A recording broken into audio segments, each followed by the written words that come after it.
Well, folks, on today's edition of Beat Diabetes, we are blessed to have a lady all the way from the land of Israel. Of course, she doesn't think of herself as being all the way from there. That's just where she lives. But her name is Rena Zeltser. Rena, welcome to Beat Diabetes.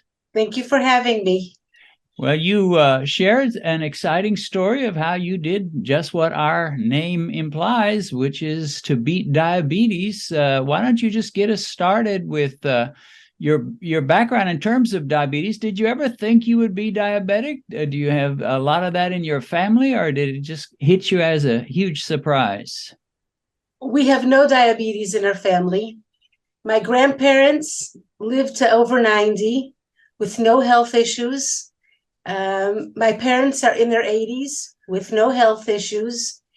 So it definitely was a big, big surprise. We live in a large family from both sides. We also have a large family, and we believe in cooking and providing our own meals and healthy meals. So I thought, and I enjoy cooking, and I enjoy having a household with delicious food and pastries and breads and delicious meals. So although I was overweight, it never was an issue. It never bothered me in school. It didn't bother me in activities. So I never took it as something that might lead into something. And I've been over 20 years pre-diabetes, and the doctor said, "You're a healthy pre-diabetes. Enjoy life." Mm-hmm. I went for a regular checkup, as I always did, and everything came back terrible. Okay, now were you having a lot of symptoms, constant urination, blurred vision, any kind of neuropathy pains, or you were feeling pretty good at that point? I was feeling excellent, except for blurred vision. And I figured, I didn't change my prescription for my glasses for quite a few years, about 4 or 5 years. I think I should go check my prescription. And I went to the doctor, and he said, your prescription is pretty good. I'll be able to sharpen it for you. And he sharpened it for me, and I still had a little bit of blurred vision, which was surprising. But I didn't put two and two together. Yeah. Now you said you went in for some tests and everything came back terrible. Did that include an A1C, or was that not tested at that Everything. point? She didn't check. My doctor didn't just check an A1C, but my fasting glucose was 277. Wow, that is high. It's very high. And I had high cholesterol and high triglycerides and high blood pressure. And anything she touched was high. And she said, something happened in the past year and a half since your last checkup. I said, I don't know. And she gave me a prescription, and she said, this is what we're starting with. And I took home the prescription and filled it and came home. And then I started reading anything it had to say. And I said, no way. I said, I feel healthy. I'm active. I work. I have children, grandchildren. I'm not starting with medication. And everyone around me said, you're 60. That's what happens when people turn 60. It's okay. You can take up a pill or two a day. You'll be fine. I said, not me. And I said, there must be a different way. So I started looking into the internet. Unfortunately, I found very limited videos or YouTubes in Hebrew where I can try to follow. And I figured, okay, I have to open myself up to the world. And I stumbled over quite a few outstanding channels. Among of them was yours. And I started making notes of each channel, each person, each human being, each doctor, it doesn't matter who it was, what I can learn from each one. All right, let me just interrupt for a minute and say this. Now, if you're doing it that way, you're running into some contradictory information and a lot of different ideas, right? Was that confusing? How did you respond to the fact that not everybody's saying the same thing? For sure, it was confusing. I wrote it all down. And then I tried to find out what will work for me, what is possible for me, what could I do in my situation. And I came up with a few interesting facts. I learned, for instance, that high glucose can also be a lack of sleep, and I should check certain vitamins and minerals in my diet, aside from changing my entire diet. Even teeth hygiene has to do with high blood sugar sometimes. There are a lot of things that people have to look into. And I started looking into different things, but it took me 1 week to go back to the doctor and inform her that I'm sorry that I decided not to take this medication. Now, how did she respond? I bet she wasn't real happy. Not only was she not happy, she said that it'll be very difficult for her to continue being my doctor if I'm under, she said, you're under risk. She says, you're a risk patient. She says, and if you don't take any medication, she says, I can be at risk. So I said to her, I need your help, and I'll do anything you say. Let's work together. Let's try something. Give me 6 weeks, 12 weeks. So she gave me a list of things she wanted me to do, to see an eye specialist, and to go to a blood pressure doctor, and to go to a dietitian. And she gave me a list. I said, I'll do everything you say if you have patience for me. And she said, and you come here every week, and I want to check you. And then she saw, and then she gave me a glucose monitor and a blood pressure machine. And she said, 3 times a day, you check yourself. Now, I learned that you can't just check yourself 3 times. You have to check yourself in the morning, when you're fasting. You have to check yourself before a meal, after a meal. That's how you check yourself. Where did you learn that?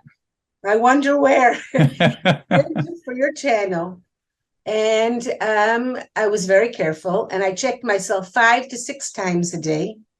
And I came to her a week later with everything listed on a computer, so she can see that I am serious and that I took everything she said serious, that she'll take me serious as well. I mentioned to her the fact about vitamins and minerals, and she didn't want to get into it. But when I mentioned it to the dietitian, so she said, yes, you should definitely take vitamin D. You should definitely take B12. I said to her, I want to take magnesium as well. She says, you could. And I worked on all aspects together. Definitely changing my diet was the biggest. Right. Well, was that a shock? And like I said earlier, there's contradictory information. You got some that preach high starch, low fat, others like me that are more into low carb, high fat, moderate protein. Did it take you very long to figure out which way you were going to go? I have always been on a low fat, high protein diet. That's how I've been working. A peanut butter and jelly sandwich is a healthy takeaway for school, for work, for children. And I had to change my whole concept as far as that was concerned. And people around me said, never heard of this. You better be careful. You're not eating any grains, any bread. That's dangerous. And I said, I have to try it. People are living off of it. People say it's okay. There are testimonies. And my children got together and they bought us an air fryer. And that was an outstanding gift to help cook. And I was satisfied, and I wasn't hungry, and numbers were going down, and the weight was going down. And by the time 12 weeks were up and I was ready for my new A1C, it was down from an 8.5 to a 5.1. Wow. I lost over 15 kilograms, and I wasn't hungry. Now, tell us a little bit more specifically about how you changed your diet. Tell us some of the old meals that you gave up. Tell us some of the new meals that you began eating, and what were the exact changes you were making in your diet? I would wake up in the morning and have breakfast. I'd have oatmeal with brown sugar. Brown sugar is healthy. Oatmeal is even healthier. And I would drink my cup of coffee with milk, low-fat milk, of course. And then I took something with me to work, and we have a break at about 10:30, 11. So I would have something then. At 2 o'clock, I'd have a proper lunch. I made sure that my lunch always included a healthy protein, a starch, was potatoes, there was rice, there was macaroni, aside from a piece of chicken or a piece of beef, and a cooked vegetable. And in the evening, I had a nice salad, but I always had a piece of toast with something or something to go with it, and an egg, or again, macaroni. That was part of our diet. Now, there was snacking in between, but what did I snack on? Dates and fruit. We made super, super fruit salads. I make my own cookies. So to have an afternoon cookie and coffee, that's fine. So And what you're describing is probably, from my point of view, about the worst kind of a diet a diabetic or someone who's got that tendency could ever eat, which means that you made some pretty radical changes. You're eating lots of starches, lots of bread, rice, etc. So what do your meals look like these days? How did you make those changes? What do you eat now? I went through two stages, two phases. In Okay. the beginning, I was extremely cautious. I would wake up in the morning, I would have a glass of water. Sometimes I put in a little bit of lemon juice. I didn't have anything till about 11:30. And then I made myself a nice salad because I still enjoy having my salads. And we have such good fruits and vegetables by us that our vegetable salad is always something that everyone likes. Make a huge salad, and I usually have something with a protein. It could be eggs. That's what I usually try to have. And about 4.5 hours later, I make myself a main meal, which is something with meat. It could be hamburgers, it could be a steak, it could be some chicken, with a green vegetable that I cook. It could be broccoli, asparagus, cauliflower, mixed vegetables, cabbage that I cook. And then I pretty much finish at about 2:33 and I stop eating. For the day. For the day. And I announce that it's not healthy to eat when the sun goes down. That's a concept that I decided that's for me. And in the beginning, it was difficult.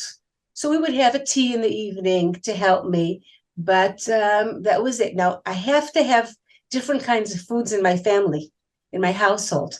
It's not that I can clean out my house and say, we don't have any sweets here. I don't bake any cookies anymore. My children live here. My grandchildren, some of my married children live in walking distance. My grandchildren come in here nonstop. I take care of some of them in the afternoon.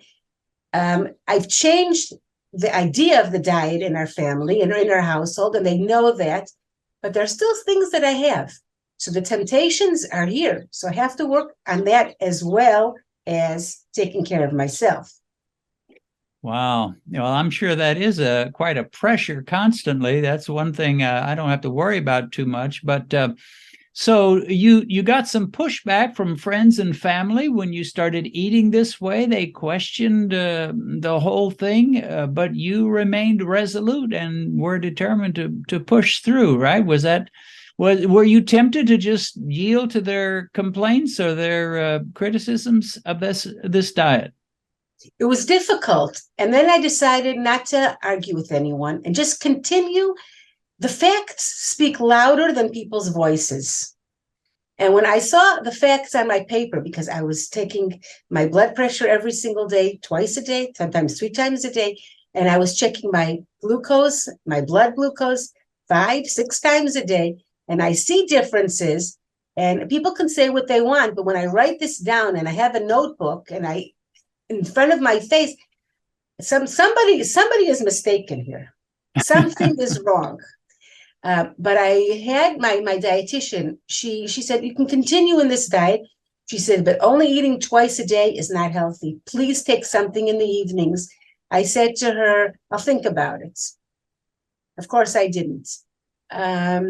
And my doctor said, she says, your blood is going to go down. She said, your glucose is going to go down too high, too low during the day if you don't eat so long. I said, we'll see what happens. Let's see.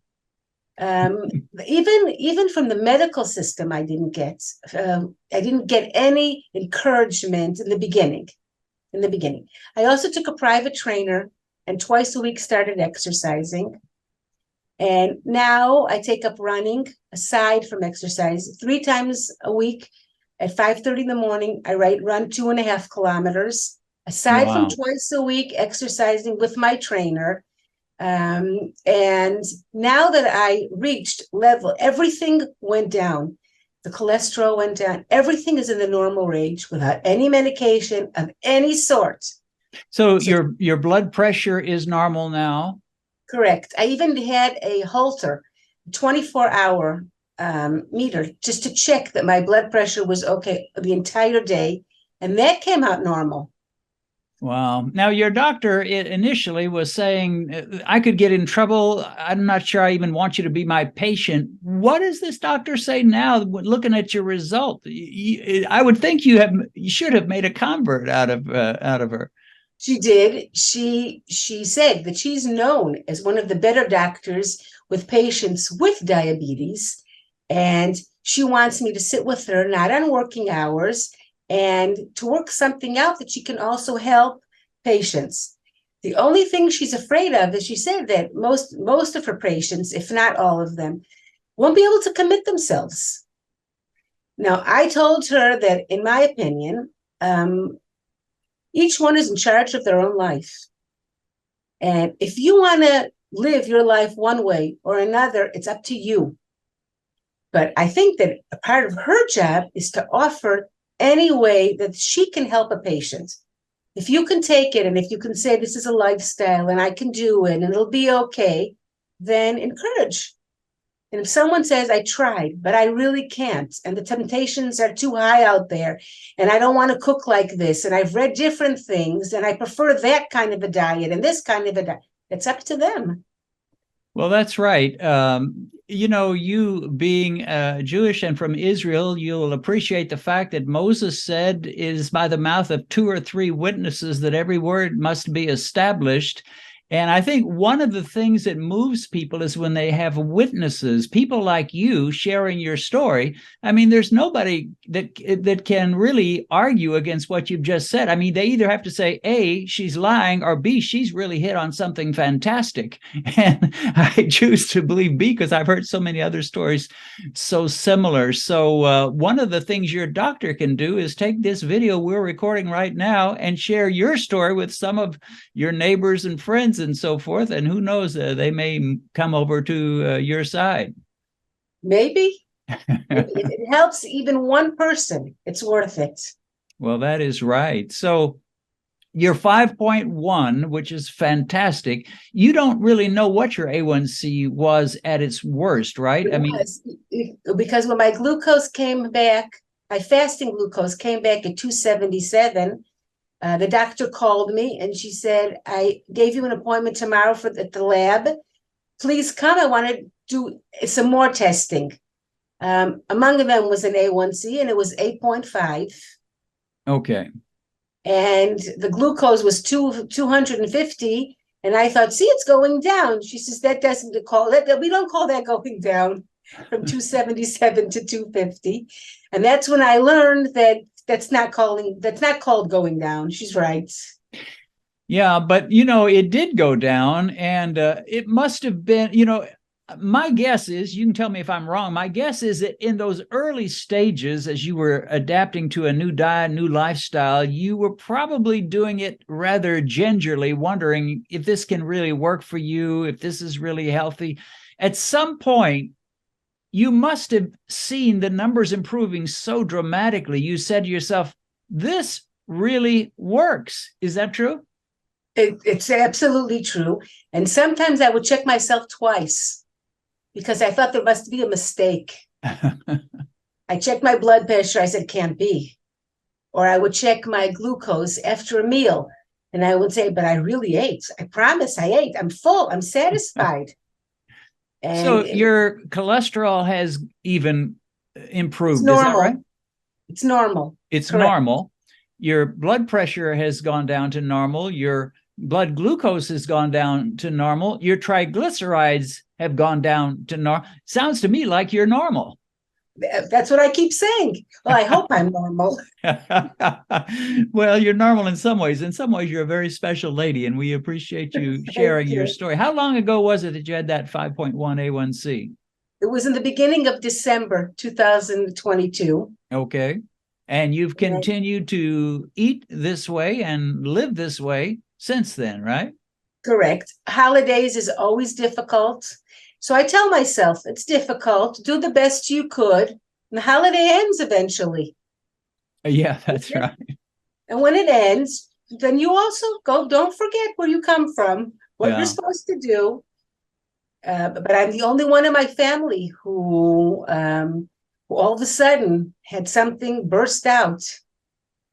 Well, but your family must be really rejoicing with you for this blessing that's come into your life. For sure. And they're interested in knowing what to lower in order to look better, feel better, be more active. I haven't run for at least 40 years, and now I can run 2.5 kilometers. Well, you're doing better than me. I get on the elliptical trainer, but I don't run. So can you see yourself eating like this and living like this the rest of your years? I understand that I don't have a choice. Yeah. So definitely, it's something that if you don't have a choice and you need glasses, so it's not a matter of do you like your glasses? Do you not like your glasses? Do you think it's right for you, not right for you? It's a matter of fact. If you want to see better, you're going to wear your glasses. If you want to be healthy and you want to take care of yourself and you want to live a long life and you want to enjoy your family and your friends, then you have to eat properly. And you have to eat what's good for your body and what's going to make you stay healthy. Well, that's exactly right. Let me ask you this. Do you think you're an exceptional case that just kind of got lucky, or do you think this could work for a lot of people? I'm lucky because I stumbled over the right people and the right channels and the right ways to help me. Definitely, this is excellent for healthy people to think how they eat. And for sure, for anybody who has high sugar, if you can solve it with something that's in front of your nose in any part of the world, then it's important to do it. And you didn't need surgery, and it didn't really cost you hardly anything to make those changes, did it? I saved money. That is so awesome. Well, thank you so much, Rena, for just sharing your story. I really do hope that your doctor can make use of it, and other people I know all over the world, Africans and Asians and Americans and British, everybody else is going to hear this and be blessed. So thank you for sharing your story. Any last words you want to say before we wrap this up? Just thank you very much for having the passion and the ability to put this kind of a channel up to the world to help so many people. And like you say, for free. Thank you very much. It's a privilege knowing that there are people out there that are doing good for other people. Well, we thank God. Ultimately, it's His blessing on all of our lives, and we want to give Him the glory. Thank you, Rena. Thank you very, very much. I want to encourage you to join Benedict and me in our home through our new podcast, Discover the Word with Den and Ben. While you drive in your car, or while you walk or exercise at the gym, you can be learning the Bible through our low-key, user-friendly Bible studies. To get the information you need to listen to our Discover the Word with Den and Ben podcast, click on the link in the description.